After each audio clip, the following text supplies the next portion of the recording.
Um, so my topic today is flow and the relationship between objective effort and subjective feelings of effort and flow. So the way I will proceed is, first I will try and characterize flow states and say a little bit about the evolution of thinking on flow in recent years. And then this will lead me to what I call the first paradox of flow. The fact that the flow state seems to be states in which objective effort is exerted, but there's no feeling of effortfulness. And so I would consider how cost-benefit accounts of effort can try and tackle this first paradox of flow, and I will suggest that maybe there are limits to what they can do. And then I will consider a second paradox of flow, namely that flow sometimes can actually be effortful, but it's not unpleasant, it's enjoyable. And then I will consider two strategies for dealing with the second paradox. So, flow. Flow is a phenomenological state that's characterized classically by effortless absorption and deep, complete focus in the current activity. This is an experience you can have in a range of domains, including art, sport, science, and literary writing. And it's frequently linked to peak performances. Agents experiencing flow typically reported as a positive, enjoyable experience. So for instance, here are two reports from people in sports. So I kind of had a blissful feeling, and I had a calm but exhilarating feeling, says a jockey about a flow experience. And another example, that's an enjoyable experience knowing that you're doing well and thinking that this is going well. So yes, it was definitely an enjoyable experience, says a middle distance runner. Flow is classically described along 9 dimensions, something you work in the work of Csikszentmihalyi and colleagues, where 3 of these dimensions concern conditions for flow, and typically it's important for the possibility of a flow state that there's a balance between challenges and skills, that the task be demanding but present just manageable levels of challenge rather than being easy or excessively difficult task. The second condition is that the activity has clear goal, and the third is that you receive immediate feedback about what you're doing. The other 6 dimensions are experiential dimensions. The first is that there's an intense and focused concentration on what one is doing in the present moment. The second is emerging of action and awareness, so all your conscious experience is focused on action. The third is a loss of reflective self-consciousness. The fourth dimension is a sense of control, and specifically a prospective sense of control. That is a sense that one can in principle deal with the situation because one knows how to respond to whatever happens next. Another characteristic is a distortion of temporal experience. People lose a sense of time. And finally, there's the experience of the activity as enjoyable and interestingly rewarding. Flow has often, at least in early characterizations, been presented as a paradigmatic example of the mindlessness of skilled action. And in line with this perspective, some theoretical approaches describe flow as a state of enhanced automaticity marked by an absence of controlled attention. So for instance, according to the transient hypofrontality theory proposed by Dietrich, the core components of the flow experience can be explained by reduced prefrontal activity and executive functioning, such that higher processes like abstract thinking, self-reflective consciousness, and working memory are lost or vastly reduced. And these suggestions that action is flow is more automatic would also account for the sense of effortlessness, often taken to be associated with flow. Automatic actions are controlled through unconscious or implicit processes, unavailable to conscious awareness, not constrained by capacity limitations, and thus they're excluded from mental effort. So on this view of flow as a link to automaticity, there's no paradox of flow. Automaticity does not require effort, so it's normal that flow experiences be experienced as effortless. Oops. However, this picture of flow as a state of enhanced automaticity has been criticized on theoretical, neuroscientific, and experiential grounds. So first, the characterization of flow as an extreme focus with immunity to distraction suggests a strong influence of top-down attentional control, in particular, effective attentional control might explain the performance advantages reported for flow, as limited attentional resources are optimized through becoming highly task focused. So for instance, Csikszentmihalyi and Nakamura postulate that the importance of automaticity during flow lies in allowing automated sequences to take care of themselves so that more attention can be paid to essential aspects of the activity. And this in turn suggests that rather than being characterized by enhanced automaticity, flow states depend on the balance between attentional effort and automatic processing.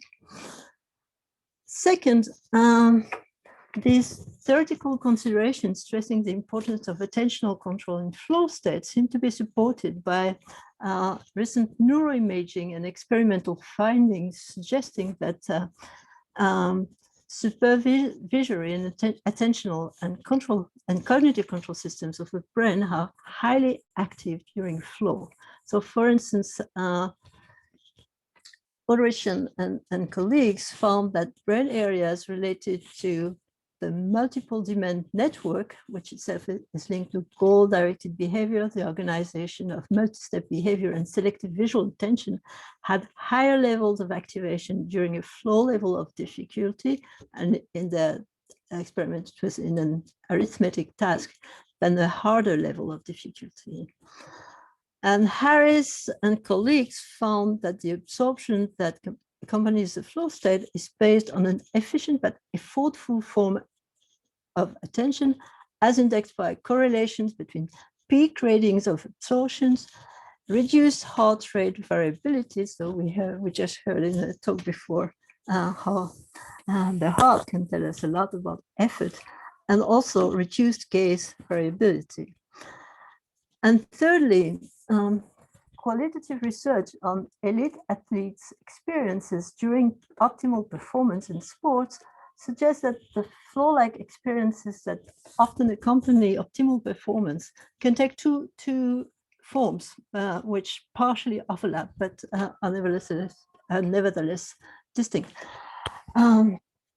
First, it could take the form of letting it happen experiences, an experience which is associated with a gradual buildup of confidence where control over performance and fluency of motor execution gradually improve up to where everything clicks into place, giving agents the resources to let motor execution unfold automatically and freeing attentional resources that can then be allocated to higher level aspects of the performance.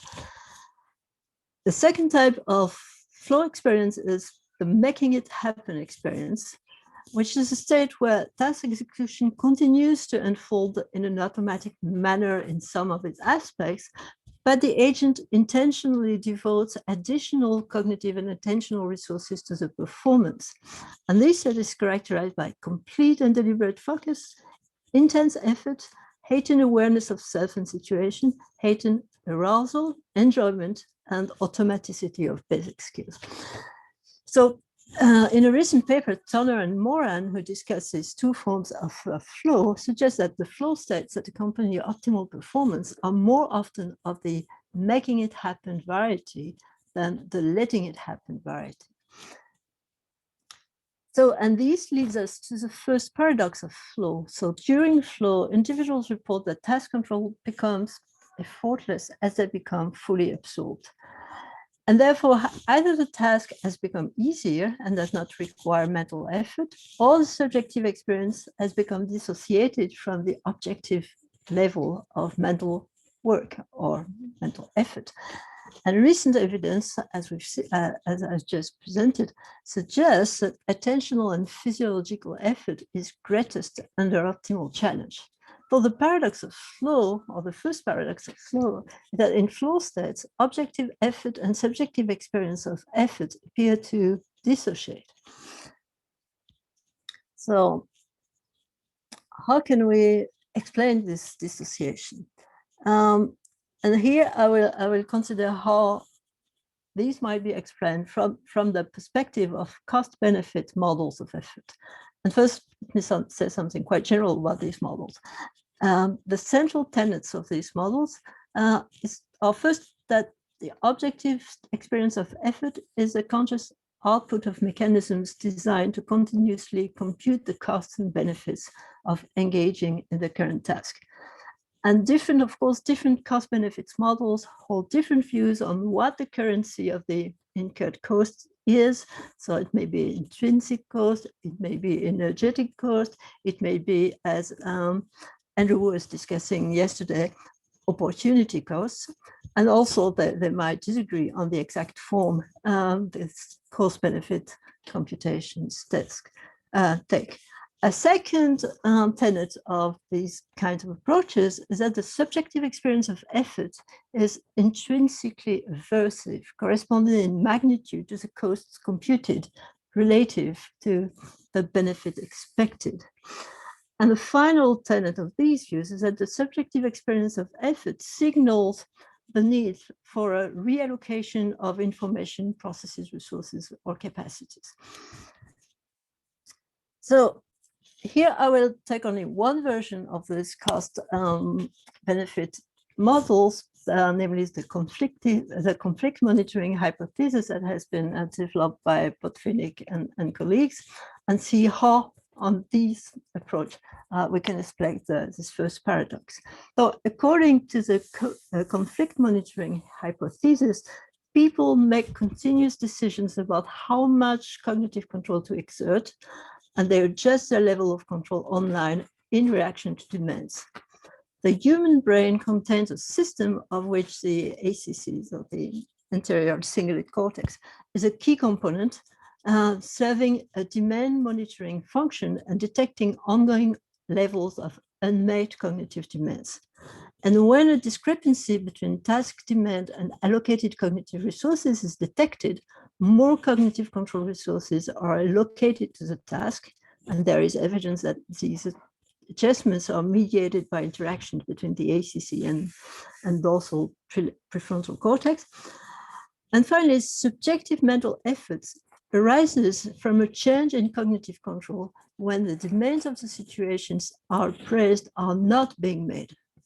And finally, in addition, the detection mechanisms registers the negative valence of situation in which unmet demand occurs, and it provides a basis for long-term knowledge, allowing the system to anticipate levels of demand and causing people to avoid returning to inefficient situations if all else is equal. So how could this hypothesis account for the effortlessness of flow states? According to the conflict monitoring hypothesis, the experience of effort does not index the objective level of cognitive control agents engaged, but an increase in cognitive control in response to the detection of unmet demands. And it is a modulation of cognitive control that is crucial for perceived effort, rather than the level of cognitive control per se. So when cognitive demands are high, but they're well anticipated, unmet demands will be low because an adequate level of control already exists. You're already investing lots of objective effort into the task. Thus, a demanding but well-anticipated situation can ensure strong control or strong control resources in the absence of aversive experiences of effort.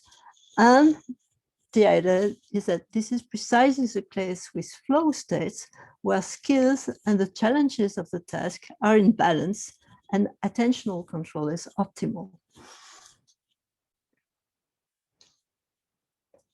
It is not entirely clear, however, that this conflict monitoring hypothesis, and indeed other cost-benefit models, can fully account for the phenomenology of making it happen experiences.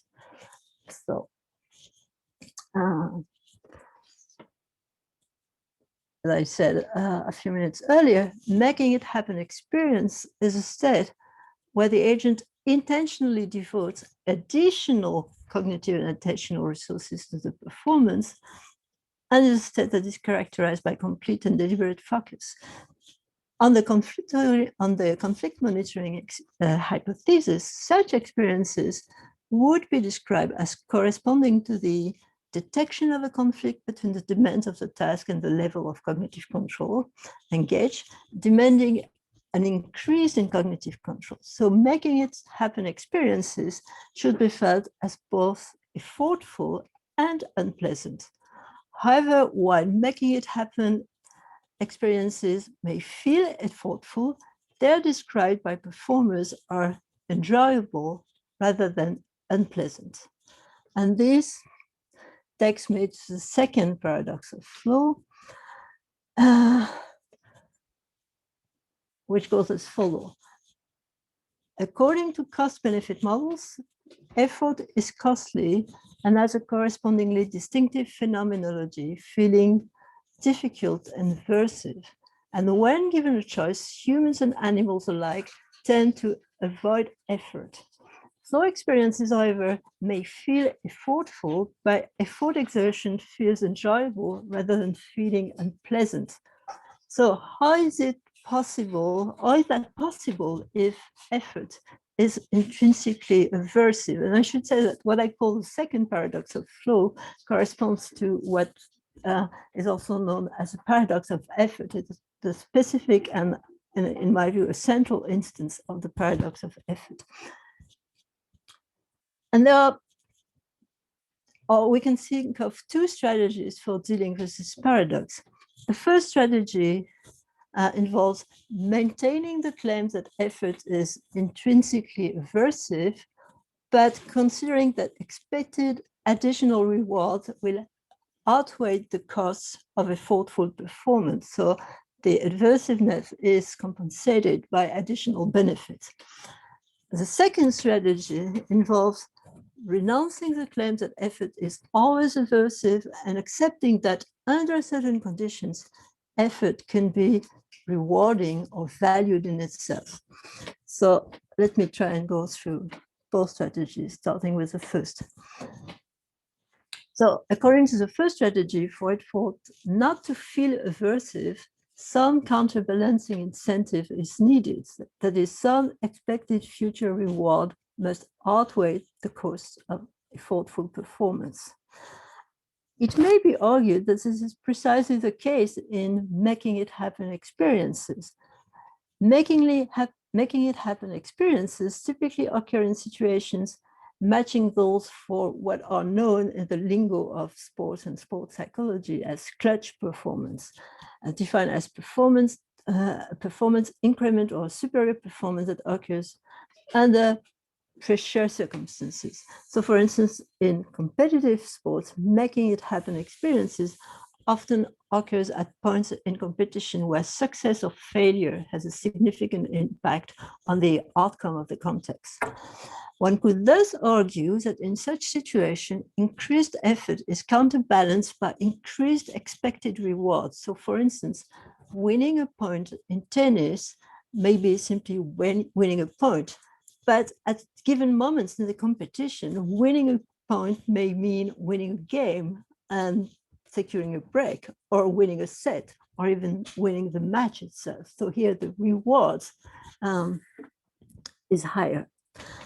Additionally, if increased effort consistently yields more rewarding outcomes, the sensation of effort itself may develop a conditioned associations with positive reinforcers, counterbalancing its intrinsic aversiveness. This is what is known as learned industriousness. Okay, so if typically more effort means larger rewards, then efforts will come to be valued in a secondary fashion. The second strategy constitutes a more radical departure from classical cost-benefit models of effort, holding that effort can be experienced as valuable or rewarding in its own right, rather than merely because of its association with some external reward. In a recent paper in TICS, Inslish and colleague detail a number of phenomena and associated mechanisms where effort adds substantial value both to the products of effort and to effort itself. And some of these phenomena, for instance, the IKEA effect, that you value more a piece of furniture if you have to put it together yourself than if you buy it ready-made, or an effect such as the earned versus windfall gain. So typically you value money more if you work for it than if it falls from the sky, are more or less readily accommodated by cost benefits model combined with cognitive dissonance theory or post hoc effort justification. So if I put so much effort in it, then it must be more valuable.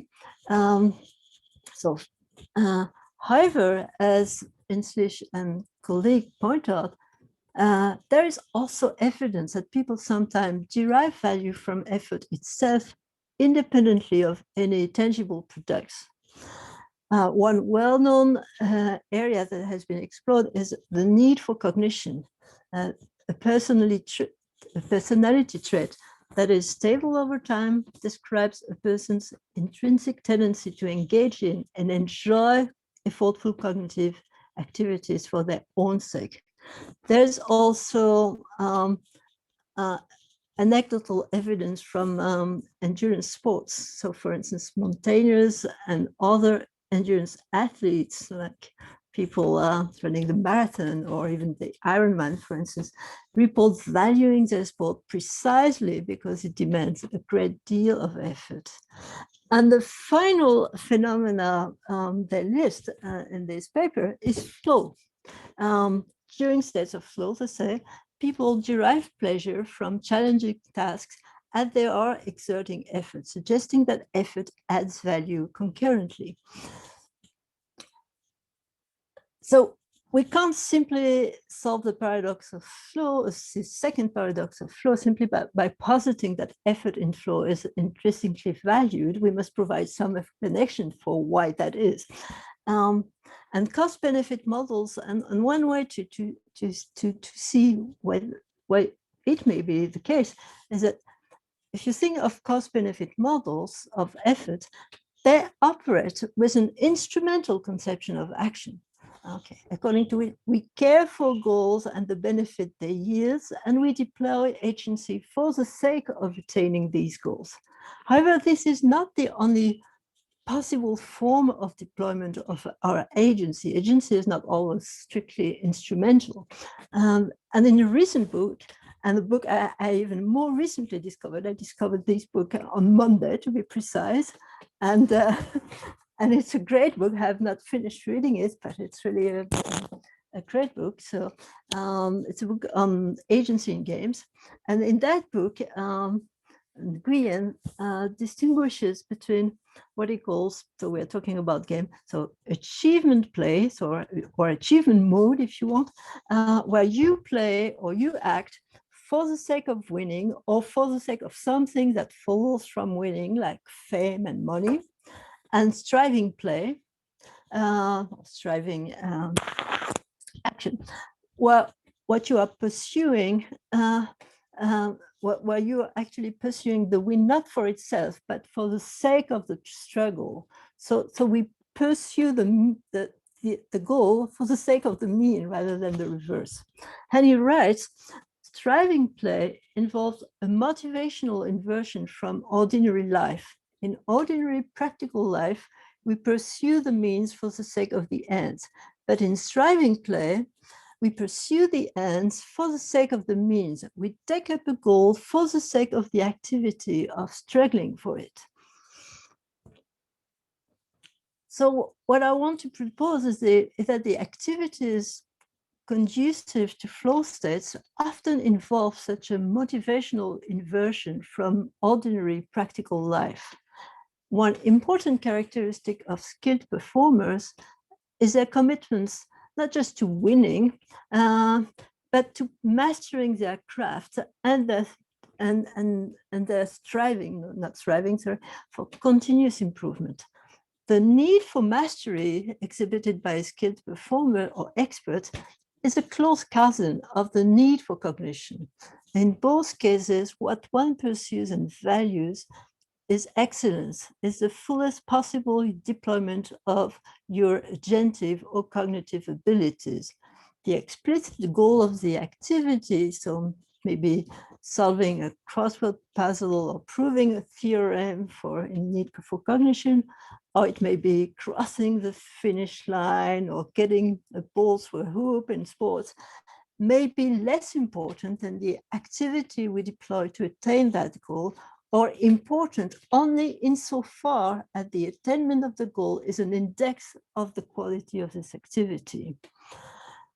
And in a study by Hardy and colleague, the study illustrates the importance of this form of striving for mastery. In this study, they compared the psychosocial biographies of super elite athletes from Olympic sports, namely those who had gone to the Olympics and won a medal, compared to elite athletes, so that gone to the Olympics but didn't win a medal.